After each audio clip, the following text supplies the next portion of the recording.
Hello and welcome back to the Follow Your Spark podcast. Oh my gosh, you are all in for such a treat. I am so excited to have Emma Canoles here with me on the podcast. And before I go into her bio and introduction, one thing that I want to share that I loved, Emma, when you filled out the podcast guest info form, I asked people to share their pronouns, and she shared Empress, Queen, Priestess. So I love that. Welcome to this Empress, Queen, Priestess. Emma was born in Surrey, in England, in the United Kingdom, and she grew up foraging, planting, farming, creating, traveling, being outdoors. Her love for all of these things eventually took her on an extensive journey down holistic, homeopathic, and even food industry paths. She has experience managing a British gastropub as an executive chef, an entrepreneur, a sommelier, and in total, Emma has over 30 years experience in farm to table, fine dining, and the food industry. She now couples this with her passion for holistic healing, spiritual practices, and the arts. Emma's vision is to reconnect people to their relationship to their food and nature as a whole as a modality for healing and connection. And I love all of that. I'm so excited to hear more of your story and to share with listeners how you and I met. I had the pleasure of meeting you over 4 years ago now at an event I was hosting at Tortuga. And I was immediately inspired by your passion, your energy, your vision. I knew for sure we were kindred spirits, and I just loved your commitment to following your heart, forging your own path. And it's been such a joy to witness your journey. I know we've had the pleasure of working together many years ago, and it continues to be a joy to watch your evolution. And I'm so excited to have you here. So thank you so much for saying yes. Thank you. Hi. So, Emma, the first question I love to ask people is when you hear that phrase, follow your spark or to follow your spark, what comes up for you? What does that mean to you? For me, I think that really means being your authentic self. In life, that's really the main mission that we have. And it feels very vulnerable to do that. And you want to be encouraged to do that. But you also have a value system about yourself that sometimes makes it feel inhibiting. And so, follow your spark for me reminds me that we're all given a gift and it's our duty to share it. It's more important to share it and to be ourselves than it is to worry about how it's going to be received. It's like a teacher doesn't teach themselves or a doctor doesn't heal themselves. And the gift that we're given and the mission that we're given here is to be true to that. So, follow your spark really reminds me of that courage that you need to share that with the world. 1,000%. I love that we're given these gifts, we're given this mission, and it's up to us to lean into that, to follow that. And yes, it can feel vulnerable at times. And ultimately, it sounds like you have this deep connection and desire to live and express your most authentic self. Yeah. And I'm curious, did you always feel connected to this spark, or were there things that helped build or strengthen that connection over the years? Yeah, so I call it being born remembering. And I went out into the big wide world, and everybody would tell me the opposite. They would say, life's not like that, Emma. You can't just follow your spark. You can't just go around following the sparkly breadcrumbs. You have to actually focus and you have to decide what you're going to do and have plan A and plan B. And it made me feel like I didn't belong, that I was different, and it made connecting difficult and it made me feel quite self-conscious. And I think that's an important part of the journey, just because duality is part of our existence. Mm, And it can either push you to be courageous or it can make you self introspective. But yes, I had always known that going out into the big wide world and being yourself was the most important thing. It got me a lot of negative energy initially with people around me. And I now know that was fear on their part for my well being as well as them being sheltered or told not to hide, which Mhm. I think has been the path of humans for a really long time, to be brainwashed into thinking what you're supposed to think rather than bring out what you really are. But yes, I always knew that that was going to be my mission. Yeah. So it sounds like when you were young, you always had that connection. And then you started getting this feedback from the outside world of, no, no, no, that's not how the world works. Was there a moment where you were like impacted by that and kind of dimmed your spark for a little while? Or how did Yeah. it impact you to get that feedback from externally? Yeah, initially I went traveling around about age 18 because I wanted to find other people that were like me. And then it really actually intensified in my 20s.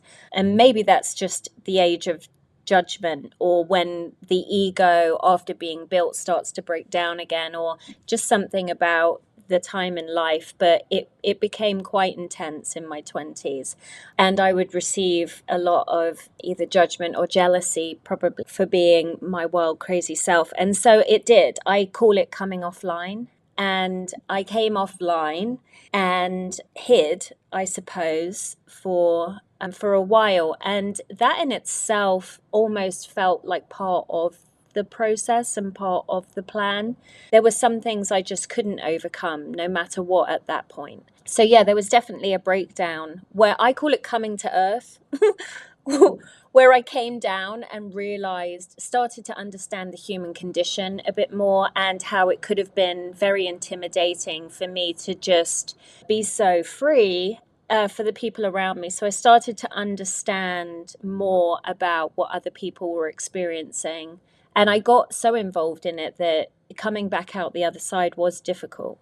The energy, when it becomes that dense, I can truly understand how captive you can be within that. The break free out the other side has been a struggle, something that I've had to fight for. So now I feel that that journey has given me the compassion to really understand and take practical steps to realizing your authentic self without, saying, no, no, no, no, no, I can do better than you.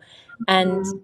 taking other people's hands into embracing that part of themselves too. So, Yeah. yeah. It sounds like a really important part of your journey and part of your medicine to have learned that lesson of, wow, yeah, these energies can be strong and dense and heavy.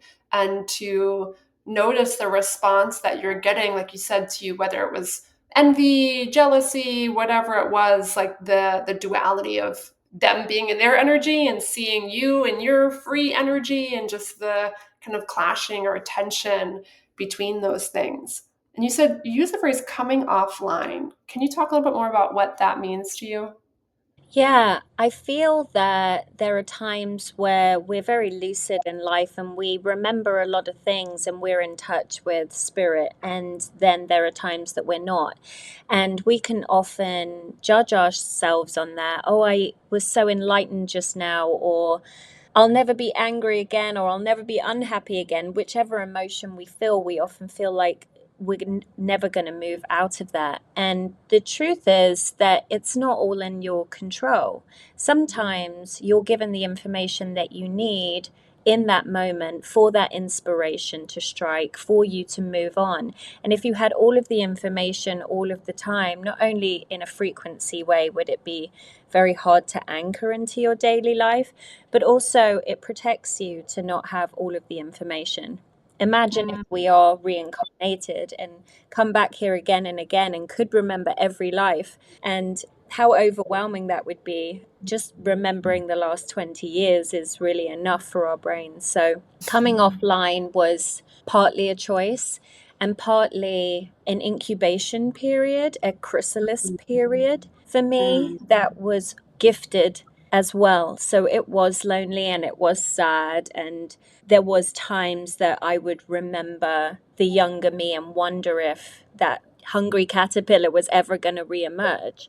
But when I surrendered into the fact that I wasn't in full control, that this was a co creation, I understood that that was definitely part of the process. Interesting. Yeah, I've never heard it articulated quite that way. Of like you said, the coming offline and the importance and value of not having all of the information all the time. And I know so many people, and people might call it like a dark night of the soul or different things, different phrases of like uncertainty or unknown or being in the void, all of that. And there can be so much fear that comes with that or frustration of I want more answers, I want more clarity, I want more. Is there anything that you would speak to either like yourself, a message that you might have needed to hear in that moment, or someone who's going through a period of being offline? Any words of wisdom, guidance, insight that you'd want to share?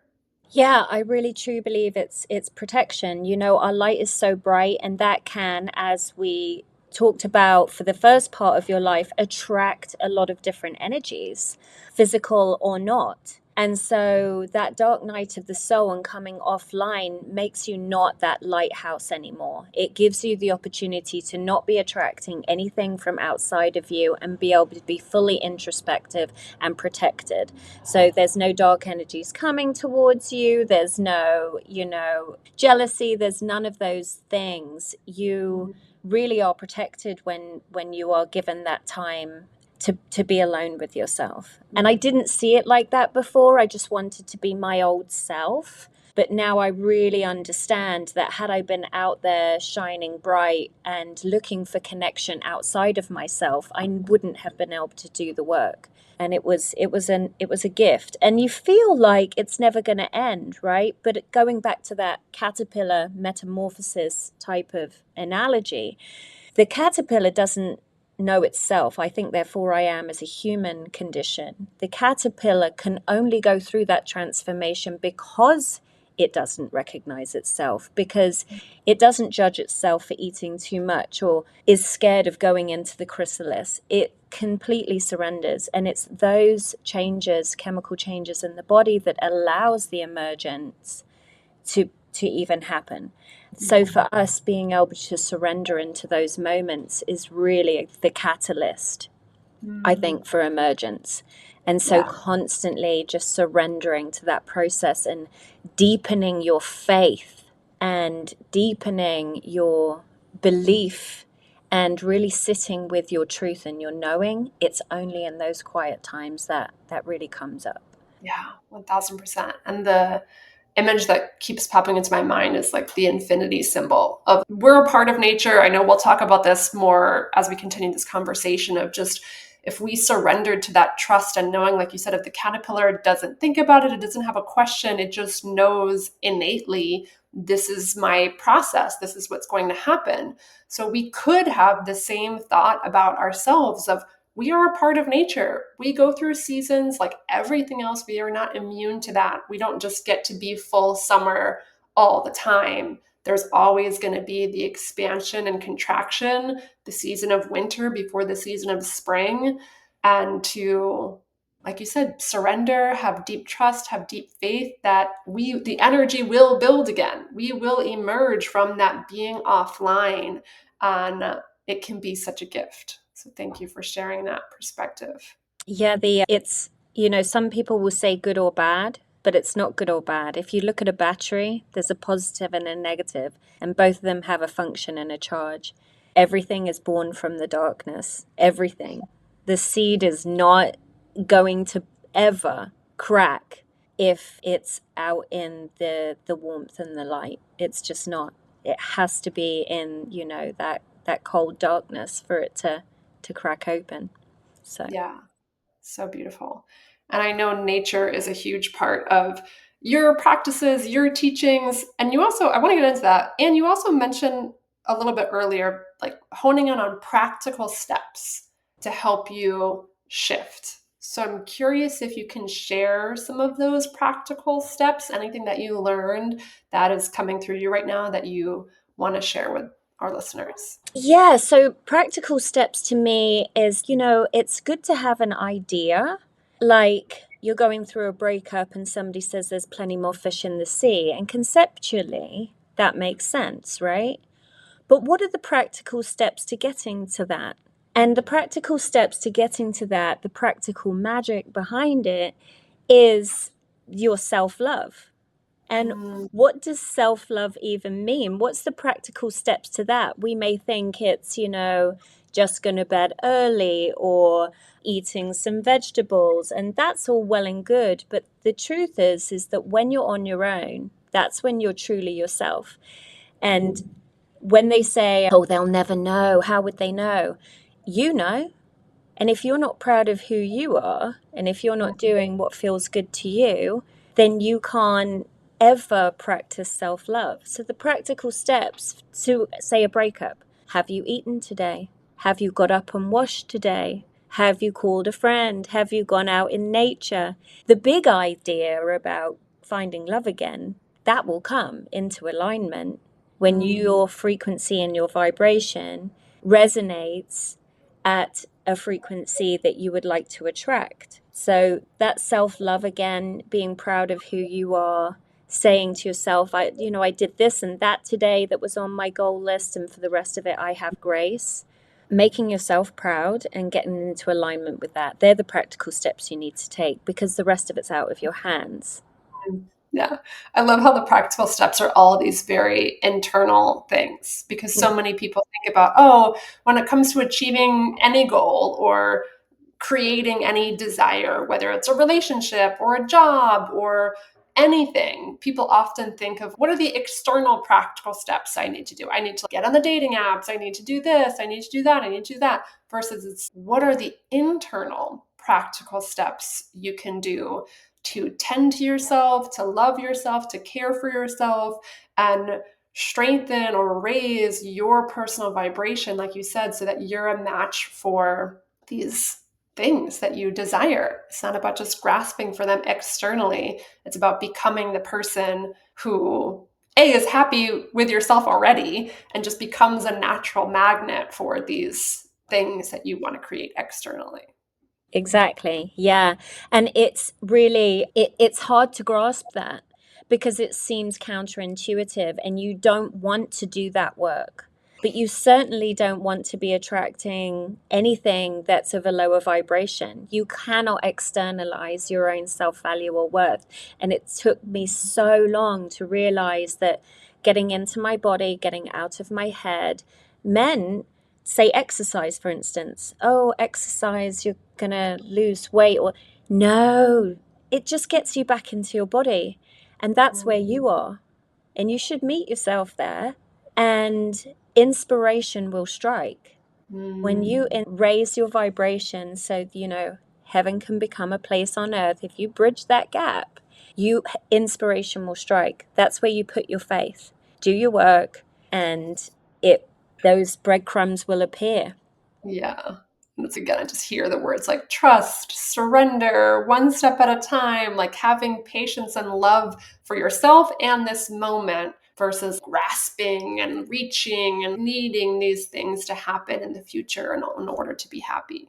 Yeah, it's a lot more of a gentle process when you really can harness it. And it's that hungry caterpillar is just ready to go out into that big bad world, and the ego is being built, and it's so protective, and all of those things. And then after you have that dark night of the soul, you absolutely know that you have to slow it down. And those Mhm. wings need time to dry. And it's a lot more floaty after that. You've got to be gentle with yourself and be very careful about each step that you take. It needs to be done with intention. Mhm. You can't rush yourself. A Yeah. lot of people don't even want to meet themselves. I remember thinking, if I meet myself, maybe I should feel guilty. Maybe I won't accept myself. Maybe I'll say, where have you been? Mm. And when I did finally go inside and meet myself, the only thing that I said was, hey, I love you. How are Mm. you? It never even came up to say it's been so long. I was just Mm. so excited and so happy to be with myself. And, I think that that's really the beginning of anything, any goal is coming from that place. Yeah. Yeah. When you say meet yourself, for someone who is listening and would be like, well, how do I do that? Like maybe some people that might feel very natural, they've gone through experiences like that before to maybe meet an inner child or be with themselves or whatever it is. And for people who have questions, what would you share for them? What does it mean to meet yourself?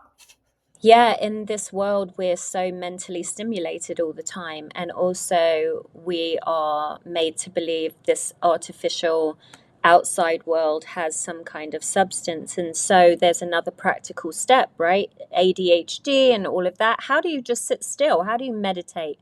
What's the practical step to that? And wherever your mind is where you are. Where you dwell is where you are. So, whether it's anxious about the future or regretful about the past or some need or want, ultimately the practice is to bring your energy back. And that's the same with meditation. And what does that look like? I don't want to sit down and close my eyes and breathe. You can think, there's no judgment, but when you recognize that you're thinking, you pull your energy back inside of your body. You keep doing that. You keep doing that. And why do you keep doing that? Because muscle memory will bring you the practice of whenever you start to get fractured or too out of your body that you recognize it. That's the space you need to be able to have control of your decision making process instead of just running a program from all Mhm. of these conditions that you've grown up with, people that you loved. These are all programs that are running in a brain. The brain it's a computer. You trained it. You trained it for the first 20 years to protect you. And now you have to start to peel back those layers.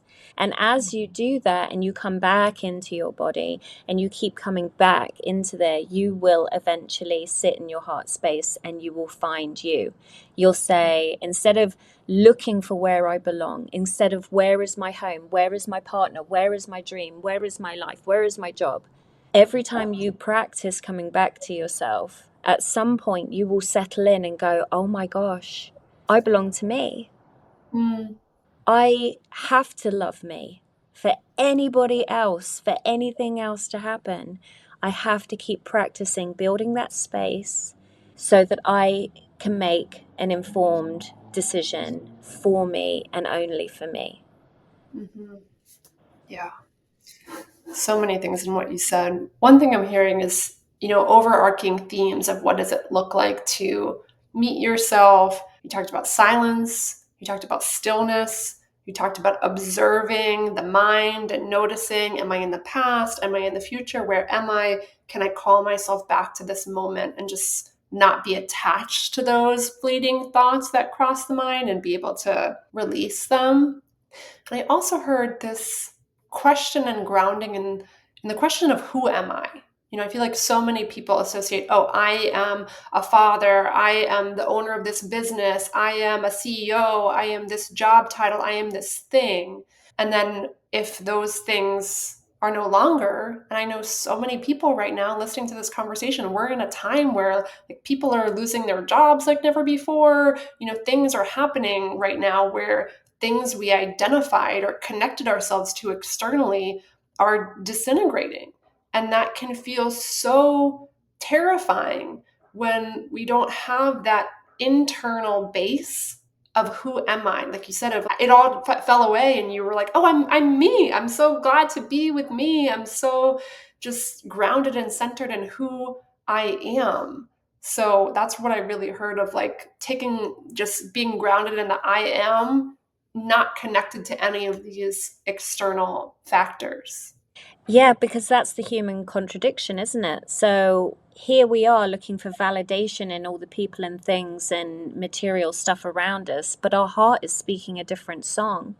And so we're praying from that heart space. We may not mentally be asking for those things. Oh, I really want a fast car or lots of money, but the heart is not singing that song. And truly, that's where the vibration is going to resonate from. So as things dismantle, it's really an answer to a prayer. You cannot be the artist if you do not lose the trappings of that plan A or plan B you was conditioned to believe would support you. So the idea of what's actually supportive has to change, which Mm, then in turn means that you have to have faith that you will be. And so this old world is dismantling and falling apart because that was our heart song. And that's where we're going. And cream always rises to the top. Humanity is going to continuously raise its vibration, bridging that gap. And when the old world starts to fall apart, you can look back and say what is happening. But truly you should only look back unless it's to grab the hand of another. Because forward, that's what you want. It's just about allowing that heart space to get loud enough for you to mm, be able to settle into that being the new truth. But yeah, it's mm. hugely transformational right now. Again, there's the caterpillar sitting in the chrysalis. At what Yeah. point does panic take over and the adrenaline hit the glandular system for it to just crack and go, oh my gosh, I used to be afraid that I would be eaten by a bird, but now I'm flying. Yeah. That Yeah. transformation is night and day. Yeah. So And yeah. it's definitely a powerful perspective that I know can be hard because we're humans and we have this awareness, as a gift or a not a gift compared to the caterpillar, that it doesn't, know or have that perception. And like you said, that this can be the times that we're living in, or even simply if you're going through a personal time of destruction, deconstruction in your life, that could be the answer to a prayer. And it might not feel like it in the moment. Yeah, I mean, the other part of that, the other practical step is getting comfortable with being uncomfortable. You're going to be okay. We used to stuff it down inside in this old conditioned world that's starting to be dismantled. There was no place for being uncomfortable. So we'd stuff it down inside, which increases our density. And like a hot air balloon that needs to get rid of some sandbags in order to rise, these uncomfortable feelings are coming up because you stuffed them down inside, and they're coming up for you to face them and to ask them and to thank them for keeping me safe. Thank you for holding me down. I release you and I allow you can move through this. And again, coming back into that heart space and really sitting with how uncomfortable that is, feeling the grief, feeling as those griefs and those uncomfortable feelings come up, memories will too. Mm, And you keep working through the layers mm, and you start to have unconditional love for yourself. Wow, you did such a good job. That was so hard, Emma. And you moved through that and you protected yourself and others and you did the best you could. Thank you for that. And you can let it go.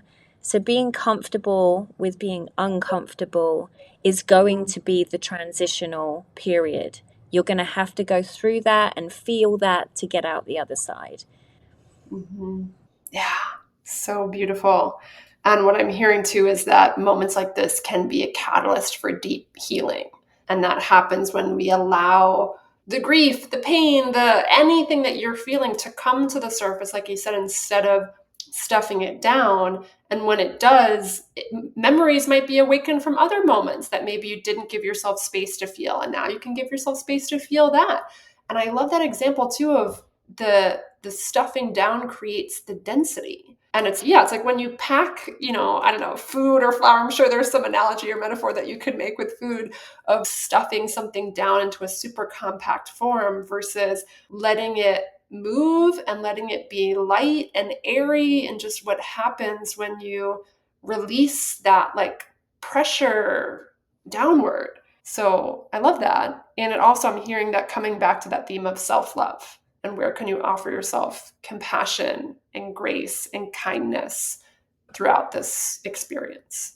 Pausing this interview for a moment to say, if you're anything like my coaching clients, I'm guessing you too want to live your most authentic, self expressed life. A life where you are boldly sharing your voice, your gifts, and pursuing your passion and purpose. You might also be familiar with the flip side of that energy that can get caught up with fear overwhelm and anxiety and have a voice in your head that sometimes tries to convince you that you're not capable and you should just stay here and play it safe because really life is fine. But I know you're not here to live a life that is fine. I'm guessing you're listening to this podcast because you have a deep yearning inside for something more, something bigger for yourself. You have big, bold dreams and you want to pursue them because you know when you do, it not only positively impacts your own life, it sends a ripple out effect that uplifts everyone around you. If that's the kind of life you want to live and you're ready to stop making excuses or waiting for the perfect circumstances and finally bet on yourself, I have something for you. I'm hosting a free masterclass called The 5 Keys to Bet on Yourself and Blaze Your Own Path. It's happening in the powerful eclipse portal in the week of March 17th, in between the lunar and solar eclipses. This is a super potent time to transform, to leave behind old chapters and old ways of being, and step into your next level self. If you're ready to claim the life you know you're meant to live, join me. You can get all the details and RSVP at ginacasbaro.com/bet on yourself. Again, that's ginacasbaro.com/bet on yourself. All one word. All right, my friend, if you're feeling that call, I cannot wait to see you there. And now let's get back to the interview. Yeah, and the other really good part of that is connection, right? Because we're all going through it. There is not one single person that is not experiencing these frequencies and this emergence. We're all waking up together and bleary-eyed looking around and saying, "Oh, hey, we've been led to believe that separation exists, that you're the only one." And we never, ever, ever were the only one. We were all going through it all together. It's the same sun, same moon, same stars, same frequencies. We're all going through it together.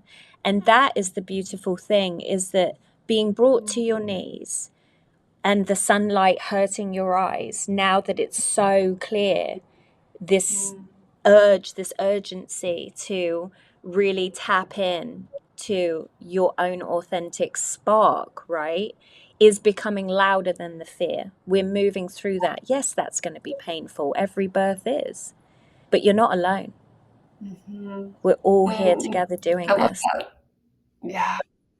And I can see it like as you paint that picture of us just like waking up and looking around, like you said, and realizing I'm not the only one. I'm not the only one experiencing this, and there can be comfort and connection and supporting each other to lift and rise up when one person stumbles, like you said, can you reach back and grab the hand of someone else so that we can rise and lift each other up together. And I've been feeling that so hard. And it was so beautifully articulated what you just said. So thank you. Yeah. It's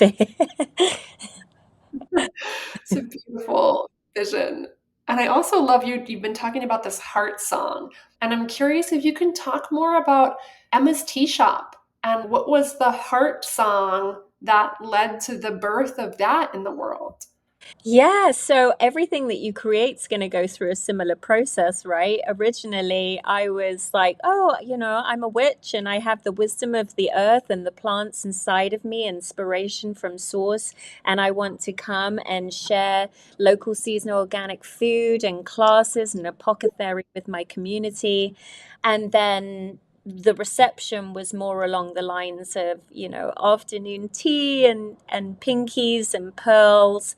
And I conformed for a while, and then it got uncomfortable and got stunted. The growth is stunted when you conform. There's only so far you can go, and there's a ceiling that you have to break through. So I'm realigning back to my original mission right now. This is a beautifully timed interview. I'm so glad that this is happening and I can speak my truth. And Emma's Tea Spot is just a magical little place. I like to see myself as an instrument where there's an open door policy and people can come in and we can talk about this wisdom and like download any inspiration from source that they might need to hear at that moment. And then also arm people with this old wisdom, whether it might be how to get a stain out of a natural fabric, or even the importance of putting natural fabrics into your life and removing the microplastics, whether it's practical magic or whether it's more inspirational and creative. It's always been a place where people can come and learn how to work with the energies of the world, the planet, and the plants. That was always my first love, plants. Mhm. And it sounds so similar to what you were talking about earlier in your life of when you were 18 or younger and you went out into the world and you got this feedback of no, no, no, not that. And there was this like push pull of conformity and shrinking and the contraction until the inevitable expansion. And like you said, it sounds like Emma's has gone through a very similar experience of getting this kind of like feedback from the outside world of their expectations or what they wanted or thought it was going to be, and this potential shrinking a little bit. And now it's the time of the energy is building, the authentic spark cannot be dimmed, the light is getting brighter, and the expansion is coming of what the dream you always had for this space. Yeah, I think one of the things that comes up with this old world dismantling is being embittered to the idea that if you're happy, it's going to attract negativity, and it can't be that easy. How can it be that easy that you just do what you love? How can that's the how can I just go out and just love this and be joyful? It's all going to go wrong if I do that. If I just explode onto the scene and do whatever I want. Who am I to be in joy? Who am I to be happy, to put that above anything? Who am I to believe that abundance is a side effect of that? Yeah. And so you damper yourself over and over and over. But right now, there's no other way, because I've been reminded that the biggest thing that you can do for source, when you are to be the servant of source and to follow the path, that is what you came here to do. It's not your gift, it's for others.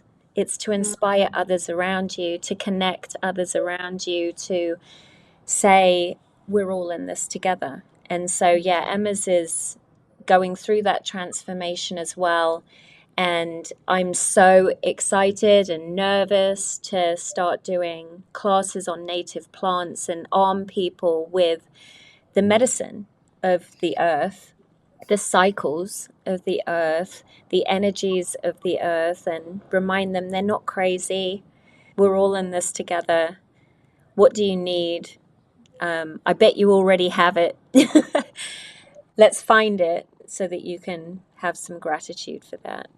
Yeah, yeah, I love that. And it sounds again of the kind of old world paradigm of I have to work really hard, I have to, work to the point of exhaustion and burnout and chase money and do all these things in order to create safety or get what I need, versus this new way of being of like, what if it could come from joy? What if it could come from service? What if it could come from light, where we all raise each other up and we're not, completely overwhelmed and burnt out by our work? Abundance is flowing, support is flowing, community is flowing, healing is flowing. And that's very different. Even if you are connected, or in this more spiritual path, we're still immersed in this world where that's what we've been indoctrinated to believe. So it takes something to break free from that and find the internal safety of no, this way is safe. This way is aligned. I can trust this. I am supported. Even in the midst of the total breakdown of the caterpillar, like to have deep trust. It's a new way of operating. And I'm grateful for people like you who have the courage to blaze this path and be an example, to go first and to really be that light bearer and that lighter density energy that can be amplified and attracting more of that in the world. Thank you. Yeah, you too. You did, remind me of my spark, and I'm eternally grateful for that. In relation to less is more, kind of what you're saying, Mm, especially in America when everything's supersized, right? We're and it's cheaper and cheaper and cheaper the more you buy. So it's easy to fall into that, but loss is just less. And it's easier to maintain. So it may mm, feel like things are being stripped back, but what you're doing is really letting go, and that's part of it too. People complain about my prices and my portions, but it's a it's a it's the recommended portion, and that's the price of the quality of the ingredients. And I understand the resistance because you yes. can get a big gulp for 20 cents, but then you have to maintain all of these things too. If somebody would say, I live in a food desert and I don't have a lot of money and organic food is expensive, then eat less.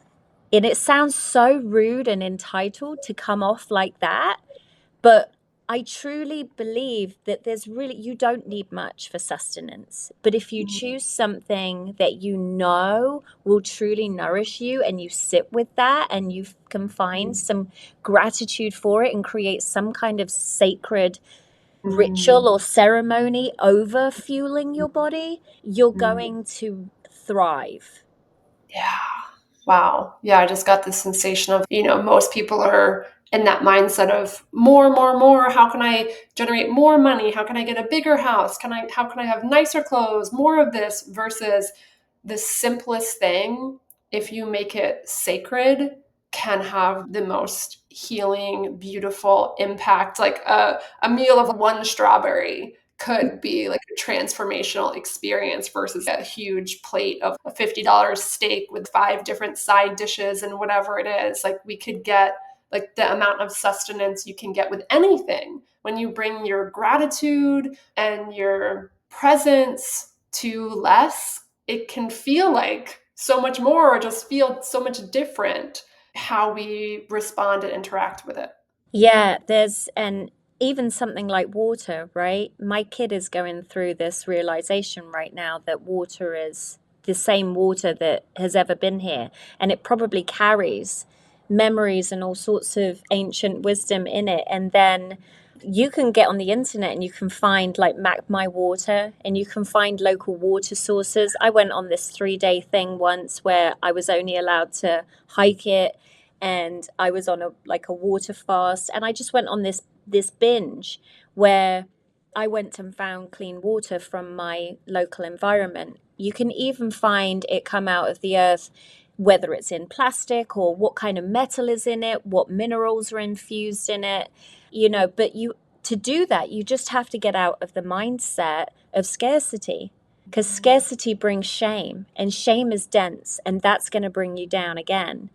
um, so it's truly a practice about Mhm. just that brain of yours. You can think about whatever. It's a magical thing, and Yeah. if you think about it, you're going to go off and you're going to do it. Mhm. So be careful with what you think about. Yeah. Oh my gosh, I'm looking at this like jug of water I have in front of me right now. And I'm like, this could be like glacier water from the ice age and could have held a mammoth in it or whatever. It's just like my mind is like firing now. Like, And what's in this water? exactly. And are we all connected? Have we all had the same water move through us? Yeah. Somebody was talking about how they've taken pictures in water when it's moving and they see energies come through, or when you're in the shower, you get the most inspiration. And, just connecting back to water. It is a liquid, magical liquid, and we're losing it, but we will never get more. Why are we not spending our time just protecting that? Who cares about going to work? Protect the water. Go burn your bra and Yeah, what a fascinating, thing to think about. There's just so much depth and we could go deep in so many of these topics. And for people who are in Baltimore, where can they find you? Is there anything else that you want to tell them about Emma's or how to interact with you right now? Yeah, sure. So I would love for you to come on in. It's called Emma's Tea Spot, like a spot of tea, but also you can drop in to the spot.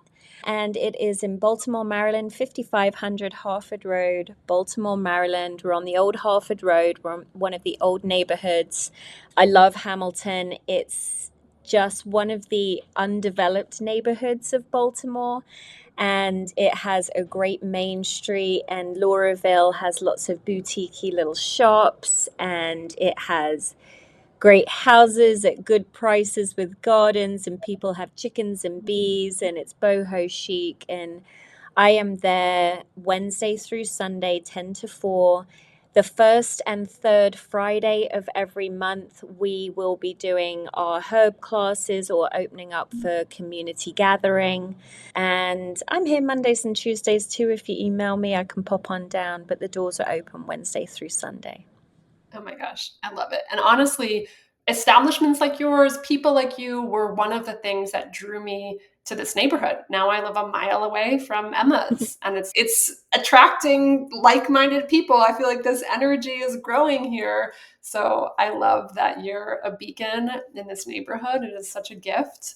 Is there anything like if people aren't in Baltimore, can people interact with you online or any other places? Yeah, we have a website too, emmasteaspot.com. My email is my name at the business, emma@emmasteaspot.com. If you're interested in these energies, would like to invite me anywhere or ask me any questions, I'm completely open to brand new experiences and meeting new friends. Anything that I can do to support anybody, I'm happy to do. So we also obviously are in on Instagram, all the social platforms. I'm going to link a new content profile called Emma Receives, where I'm going to primarily just work on this wisdom that I Mm. receive and have the courage to let it out into the world, because I have had that realization that it's not mine for others, and maybe, just maybe, it will resonate with somebody else. So follow me on IG, and I will put in the bio once there's a bit more content, and pop on over to there and get some practical steps for this awakening that we're going through. Yes. Oh my God, I love it. I am so happy that you're going to be sharing more of your wisdom. Like you said, the world needs it, and these are gifts that you were blessed with that, you get to now share with the community and impact everyone else in really incredible ways. So I'm so excited to hear more of that. And speaking of practical gifts, I would love if you could share a little bit about coaching. I know it's been many years since we've worked together, and I'm so curious if there's any like practical things or the biggest impact of what you experienced through that work. Yeah, meeting you was so incredibly healthy for me, because there's so much going on with this awakening that having somebody that can help you harness those energies and focus those energies and set down practical steps so that you actually do something other than float around and achieve something is so incredibly helpful.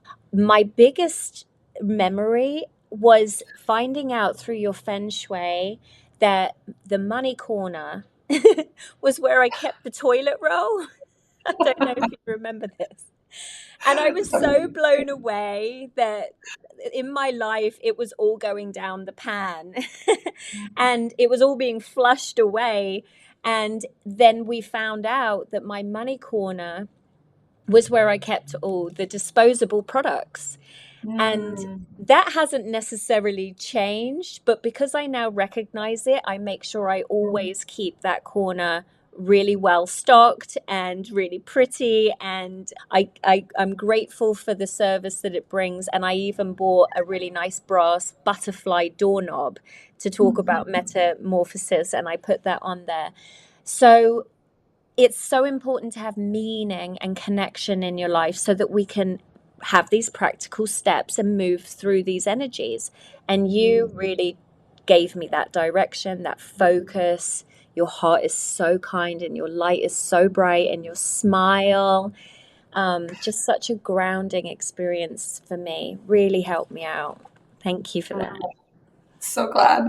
And what I'm hearing is, like you said, of the power of having someone to talk through and bring like grand ideas, maybe or visions into the more like practical sense, bringing those things to life in a different way, and the power of meaning. And yeah, for sure, feng shui, our environment can be such a catalyst. And like we've been talking about this whole conversation of our perception can change everything. So it's not that it's terrible that you have a toilet in your money corner. It's not like you're going to go broke just because of that. And like you said, you can tend to that area with love, with intention, with care, and using symbolism, using different things to remind you of the energy that you want to amplify. That's what all of this is about, being clear about your vision, who you want to be, and taking small steps to bring that vision to life and to trust that those small steps make a difference. Whether it's the small steps in your environment or the baby steps that you're taking in your business or anything else, can you trust that acting in alignment is going to create and manifest the life of your dreams? Yeah, for sure. That we've spoken a lot about surrendering and letting go. And so new fear could be entering this space of nothingness. And that's not the case. Working with you allowed me to take control of different things. Yeah, sure, I've had to let some other stuff go, but I was able to take control of my environment in a different way and see it in a different way and elevate the way I was seeing it. So you still have meaning and control. It just has to be reassigned. And that's not something you can do on your own. We all have our gifts and they're all for sharing. So, Wow. yeah. That is so powerful of like when people try to control external circumstances, and whether you use the word control or not, but instead of trying to like manipulate external things, it's again bringing it back to internal. What is within my control? My thoughts, my feelings, my Breath. actions, my breath, my food choices, whether I take the time to meditate or not, those things are within my control. So it's not like control or whatever, however you use that word or think about it as a bad thing. It's about coming back to the internal and trusting that when we spend time with this internal self, that's when our external world changes versus trying to drastically manipulate the external world in the hopes that it makes us happy. It's the other way around. It is, you'll say, well, if I do all of those things, who will know and who will it matter to and how will it count? And we keep sidestepping ourselves. It matters to you. You'll feel proud of yourself. You'll be less judgmental. You'll be rested. It matters to you. Who does it Yeah. matter to? It matters to you. Yeah. Oh my gosh. I don't always read these cards on the interview. And can I read you the card that I pulled before this? Because it Yes, speaks. please. So if you're not watching this on YouTube, I'm holding an oracle card right now that I pull always before podcast interviews. And one of them that I pulled says, I am happy. I take control of my happiness. When my happiness depends on others' actions, I am at the mercy of things I cannot control.